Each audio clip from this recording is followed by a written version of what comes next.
आम आदमी पार्टी में परिणीति से शादी राघव चड्ढा करने के बाद प्रियंका चोपड़ा जी का कनेक्शन किसके साथ क्या है, कौन बीजेपी में प्रवेश कर रहे, सबको पता है। जिस दिन राघव चड्ढा को पंजाब पुलिस ने हटा दिया security, second day Amit Shah ji ने पुलिस सिक्योरिटी कमांडो दे दिया। दूसरी बात उनका मीटिंग लंदन में कहाँ हुआ, क्या हुआ, वो सब पता है, लेकिन मेरे को उनको शुभकामनाएं। दूसरी बात देखिए, आपके लिए तो फायदा ही होगा शिवानंद जी। पंजाब में आम आदमी पार्टी कमजोर होगी तो आपको फायदा होगा, दिल्ली में कमजोर होगी तो आपके लिए जगह बनेगी। 100%। और दूसरी बात सर बोलता हूँ, आम आदमी पार्टी से हमारा नुकसान गुजरात में, हरियाणा, गोवा यहाँ हुआ है। वो लोग पार्टी शॉर्टकट में थे, वो लोग बलून। तो ऐसा ही होगा, ना कंट्रोल नहीं, कोई लेना देना नहीं। एक चुने हुए चीफ मिनिस्टर को अंदर डाल दिया ये लोग।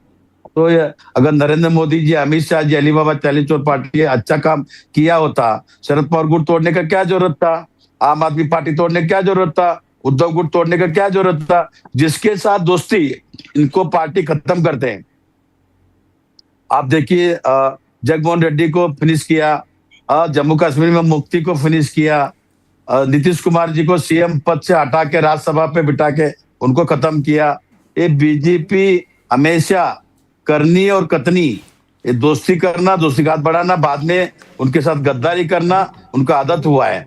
पीएम प्राइम मिनिस्टर फंड में भ्रष्टाचार हुआ है, बॉन्ड के नाम पे फ्रॉडगिरी हुआ है, मित्तल के घर पे ईडी का अभी उन्होंने रेड करवाया, CBI, ED, income tax. Sir कभी ना कभी हम सत्ते पे आएंगे, हिसाब तो होगा, करनी और कतनी होगा, चाय पिलाने के लिए हम बुलाएंगे ये लोग का। आप देखिए, मेरे मित्र आलोक सर को मैं पूछना चाहता हूँ, या पुलिस जो मेरे मित्र है एसीपी साहब को भी पूछना चाहता हूँ, यूपीए के time CBI, ED, income tax का आप निकालिए, और 12 साल में आदरणीय देश के प्रधान नरेंद्र मोदी जी आने के बाद अमित शाह जी होम मिनिस्टर बने, उनका देखिए CBI, ED, income tax cases कितना हुआ, कितना लोगों को ब्लैकमेलिंग किया। गुजरात वॉशिंग मशीन में लोग डाल के, नारायण राणे हो, अजीत पवार जी हो, अशोक चौहान जी हो, अभी आसाम के जो चीफ मिनिस्टर है वो मेरे मित्र है, खास मेरे अच्छे दोस्ती है, मेरे घर पे पुणे में आके रुके हैं, वो अभी चीफ मिनिस्टर बने। अभी आपस में मैं अगर फोन करके बात किया, मेरे से 100% बात करेंगे। और दूसरी बात, गुजरात वॉशिंग मशीन में वो लोग सफाई हो गया, यही काम चल रहा है। देश के प्रधान नरेंद्र मोदी जी देश के बारे में आप देखिए, स्टील फाइल देखिए, ट्रेड डील देखिए, ईरान, इसराइल, अमेरिका जो युद्ध है, इसमें भारत का नुकसान हो रहा है। पाकिस्तान कटोर लेके बैठे, वो लोग मध्यस्थी कर रहे हैं। देश के प्रधान नरेंद्र मोदी जी क्या कर रहे हैं? रोजगार नहीं है। बिल्कुल शिवानंद जी, आपके पास लौटेंगे। राघव चड्ढा ने जिस तरह के घुटन की बात की है, कैसे उन्होंने बताया कि क्या मजबूरी आई, इस्तीफा क्यों देना पड़ा, उसके साथ कई सांसदों के नाम लिए हैं, हरभजन सिंह, स्वाति मालीवाल, राजेंद्र गुप्ता, संदीप पाठक, ये बड़े नाम हैं।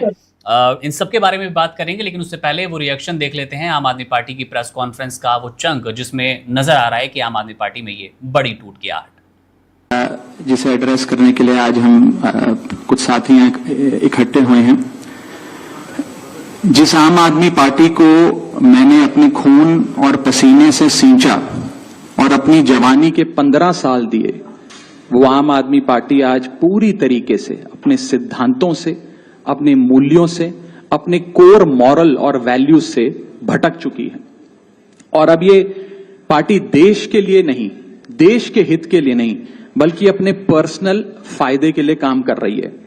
आप में से कई लोग पिछले कुछ सालों से मुझे ये कह भी रहे थे, और मैं पर्सनली पिछले कुछ सालों से ये महसूस कर रहा था, that I am the right man in the wrong party. I repeat, I am the right man in the wrong party. इसलिए आज हम ये अनाउंस करते हैं, मैं ये अनाउंस करता हूं कि मैं आम आदमी पार्टी से दूर जा रहा हूं और जनता के पास जा रहा हूं। तो आपने राघव चड्ढा को सुना, वेद भूषण जी के पास चलते हैं। वेद सर, जरा ये जो आरोप लगते हैं सरकार के ऊपर, खासकर भारतीय जनता पार्टी के ऊपर, कि वो अपने विपक्षियों पर जांच करवाती है, केंद्रीय एजेंसियों को पीछे छोड़ देती है उनके, और वो तंग होकर, परेशान होकर बीजेपी में आ जाते हैं, एक लंबी सूची गिनवाते हैं विपक्ष वाले। महाराष्ट्र से आप बात कर सकते हैं कि कैसे शिवसेना तोड़ी गई थी, तो उसमें कई सारे शिंदे गुट के बहुत सारे लोगों को डर लग रहा था कि उन्हें जेल भेजा जा सकता है, उनके ऊपर कार्रवाई हो सकती है। इसके साथ ही एनसीपी टूटी तो अजीत पवार वाले एनसीपी को लेकर भी छगन भुजबल या बहुत सारे और लोगों को नाम लिया जाता है कि उन्हें डर था कि उन्हें फिर से जेल में डाल दिया जाएगा। इसके साथ ही तमाम और भी राज्यों के नाम गिनाए जाते हैं। और अब आम आदमी पार्टी के जो ये सांसद जा रहे हैं बीजेपी में, इन्हें लेकर भी कहा जा रहा है कि इनको भी डर सता रहा था कि कहीं इनके ऊपर ईडी सीबीआई की तलवार न चल जाए। आपको क्या लगता है, राजनीतिक हथियार बन गई हैं केंद्रीय जांच एजेंसियां? मुकुंद जी देखिए, मैंने मैक्सिमम जो मेरी लास्ट की नौकरी थी जब मैं एसीपी रैंक में था, तो नई दिल्ली एरिया में मेरी सारी तैनाती रही है। और खास तौर से मैं एसीपी पार्लियामेंट स्ट्रीट 3-3.5 साल उस थाने में रहा हूं। तो उसमें मैंने आम आदमी पार्टी को बनते देखा, और मैं रहता भी दरियागंज में हूं। राजघाट पर, रामलीला ग्राउंड पर इस पार्टी की स्थापना हुई और बाबा अन्ना हजारे ने इस पार्टी की नींव डाली थी। और वो एक सिद्धांत के आदमी थे, शराब के खिलाफ थे, चोरी के खिलाफ थे, भ्रष्टाचार के खिलाफ थे। परंतु जैसे ही पार्टी बनी तो ये केवल एक वन मैन शो रह गई। हालांकि मुझे भी उस टाइम ऑफर की गई थी, क्योंकि मैंने तमाम जितने भी नेता हैं, जो दिल्ली के नेता हैं, MLA, councillor, including Manish Sisodia, Kejriwal, सबको पार्लियामेंट थाने में डिटेन किया हुआ है। तो उस टाइम पर मुझे भी ऑफर दी गई थी कि आप नौकरी से रिजाइन करके आम आदमी पार्टी ज्वाइन कर लीजिए। वो संभव नहीं हो पाया, परंतु ये वन मैन पार्टी की तरह ये लोग चलाते रहे। और जहां तक अब मोह भंग हो रहा है, उसमें दिल्ली में अभी बहुत सारे नाम बस जी ने भी गिनवाए और आपने भी गिनवाया। उसमें नाम एक किरण बेदी का भी था। She was a renowned police officer, और उन्होंने भी पार्टी छोड़ी। इसके अलावा बहुत से ऐसे प्रबुद्ध लोग थे जो शुरुआत में इस सोच के साथ गए थे कि शायद देश में क्रांति आ रही है और देश बदलेगा। मेरा भी झुकाव व्यक्तिगत रूप से था कि शायद देश के अंदर क्रांति आएगी और एक पार्टी ईमानदारी के आधार पर खड़ी हुई है। परंतु जब दिल्ली के अंदर एक नंगा नाच देखा, एक शराब की एक बोतल के साथ एक बोतल फ्री देखी, सिविल लाइंस में एक शीश महल बनते देखा, केजरीवाल कहते थे कि मैं मेट्रो से सफर करूंगा, फिर वो गाड़ियों में चलने लगे, फिर वो काफिले में चलने लगे।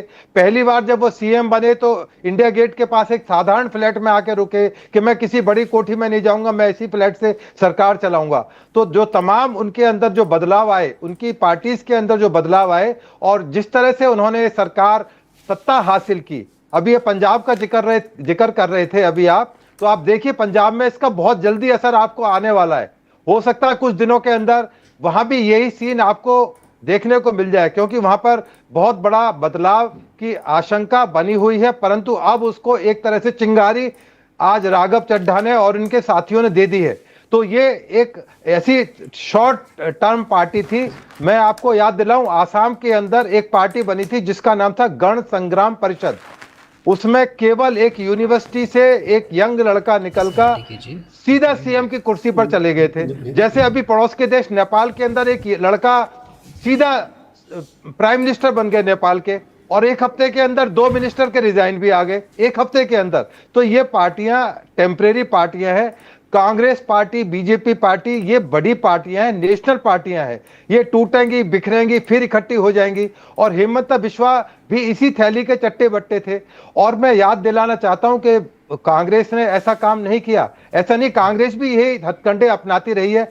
आपातकालीन स्थिति क्या थी, ये तो 1-2 की बात कर रहे हैं, मैं हजारों नाम गिनाऊंगा जो हजारों की तादाद में लोगों को जेल में ठूस दिया गया। आम आदमी पार्टी के अंदर यही सरकार थी, पुलिस भी यही थी, सीबीआई भी उनके अंडर थी। जॉर्ज फर्नांडिस, तमाम बड़े बड़े नेता महीनों जेलों के अंदर पड़े रहे। तो ये कहना कि हमारी पार्टी दूध की धुली हुई है और सामने वाली पार्टी बिल्कुल गंदी पार्टी है, तो ये नहीं, राजनीतिक हथकंडे हैं। तमाम पार्टियां अपने हिसाब से लेती हैं। क्योंकि मैं निष्पक्ष रूप से तमाम चीजों को देखता हूं, परखता हूं और कहने की हैसियत रखता हूं, क्योंकि मुझे किसी पार्टी का मैं प्राथमिक मेंबर भी नहीं हूं, इसलिए अपनी बात को दृढ़ता से, मजबूती से और खुले तौर पर कह सकता हूं। तो अभी जो तमाम सीन बन रहा है हिंदुस्तान में, जो घटनाक्रम बहुत तेजी से बदल रहा है, उसके अंदर इसके बहुत लंबे परिणाम आने वाले हैं। किस तरफ जाते हैं वो अभी 5 राज्यों का जो इलेक्शन का मैंडेट है 4 मई को आएगा। हम और आप फिर बैठेंगे, फिर देखेंगे कि भाई क्या राजनीतिक आम आदमी पार्टी से बाहर होने के बाद राघव चड्ढा पर अब वार शुरू हो गए हैं और संजय सिंह इनमें सबसे आगे रहते हैं। संजय सिंह ने कहा है साफ तौर पर कि हमारी पार्टी के साथ हमारे साथ विश्वासघात हुआ है। स्वाति मालीवाल जो पिछले कुछ दिनों से नैरेटिव बनाती नजर आ रही थी, उसी में शामिल हो गए राघव चड्ढा। इसके अतिरिक्त कई और नाम उन्होंने लिए हैं, हरभजन सिंह का नाम भी उसमें शामिल है। क्या कुछ बता रहे हैं वो रिएक्शन ले लेते हैं, सुन लेते हैं और उसके बाद शिवानंद जी के पास जो जवाब है वो जानने की कोशिश करेंगे। और आज आम आदमी पार्टी के राज्यसभा के 7 सांसद तोड़कर भारतीय जनता पार्टी में शामिल किया। ये 7 नाम पंजाब की जनता को याद रखना चाहिए। ये 7 नाम पंजाब के साथ गद्दारी करने वाले जो ये लोग हैं, पंजाब के लोग इनको कभी माफ नहीं करेंगे। पंजाब की जनता इनको कभी माफ नहीं करेगी। आप बताइए, राघव चड्ढा को पार्टी ने विधायक बनाया, सांसद बनाया, क्या क्या नहीं दिया। पंजाब के लोगों ने, पंजाब की जनता ने कितना प्यार दिया, राज्यसभा में पहुंचाया। आप भारतीय जनता पार्टी की गोदी में पहुंच गए। संदीप पाठक को पंजाब की जनता के प्यार और आशीर्वाद से राज्यसभा में पहुंचने का मौका मिला। पार्टी ने बड़ी बड़ी जिम्मेदारियां दी। हमारे राजेंद्र गुप्ता जी, उनका इतिहास उठाकर देखिए, कहां से कहां तक पार्टी ने पहुंचाया, राज्यसभा में पहुंचाया। साहनी जी, विक्रमजीत साहनी, अशोक मित्तल एलपी यूनिवर्सिटी चलाते हैं। इन सबको, स्वाति मालीवाल, इन सबको आम आदमी पार्टी और पंजाब की जनता ने जमीन से उठाकर देश की संसद में पहुंचाने का काम किया। लेकिन इन 7 लोगों ने हरभजन सिंह को पंजाब के लोगों ने प्यार दिया, आशीर्वाद दिया, संसद के अंदर पहुंचाने का काम किया। लेकिन इन 7 लोगों ने पंजाब की जनता के पीठ में छुरा मारने का काम किया है, पंजाब के साथ गद्दारी करने का काम किया है, पंजाब के लोगों को धोखा देने का काम किया है और पंजाब की एक अच्छी सरकार, भगवंत मान की सरकार जो जनता के लिए काम कर रही थी, उस काम को रोकने का, उसको बाधित करने का काम किया है। Subscribe to One India and never miss an update. Download the One India app now.